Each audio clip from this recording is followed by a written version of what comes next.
suicide rates as they are, or attempted suicide rates as they are. These teens need somebody that they can talk to. New at 6, a Pendleton mom is taking action for her son tonight, saying there is a lack of resources for LGBTQ teens in Madison County.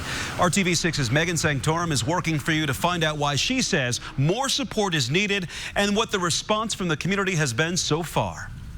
My son is a sophomore at Pendleton Heights. This is 15-year-old Gage Downey. He's a fantastic kid. I don't know anybody that would speak ill of him. His mom says he does well in school and is a talented cheerleader, but she says things haven't been easy for him. My son tried to commit suicide almost 2 weeks ago because he felt so alone. He didn't feel like he could reach out to anyone.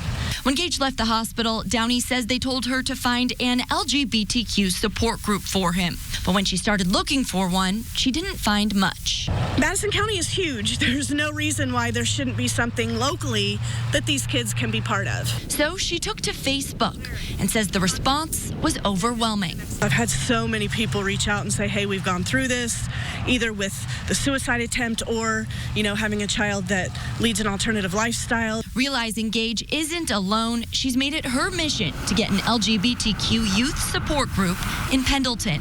Being a teenager is tough anyhow, but being an LGBTQ teenager in Indiana is really tough. Chris Paulson runs Indiana Youth Group based out of Indianapolis. She says LGBTQ youth are 5 times more likely to contemplate suicide. It's scary.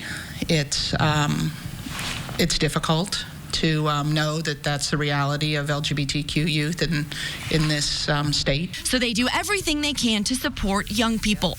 The organization also helps schools set up GSAs, or Genders and Sexuality Alliance Groups, which is exactly what Gage's mom wants to see at his school. No judgment, unconditional love. I want that for him. She and Gage hope that by sharing their story, they can inspire others to get involved. Working for you, Megan Sanctorum, RTV6.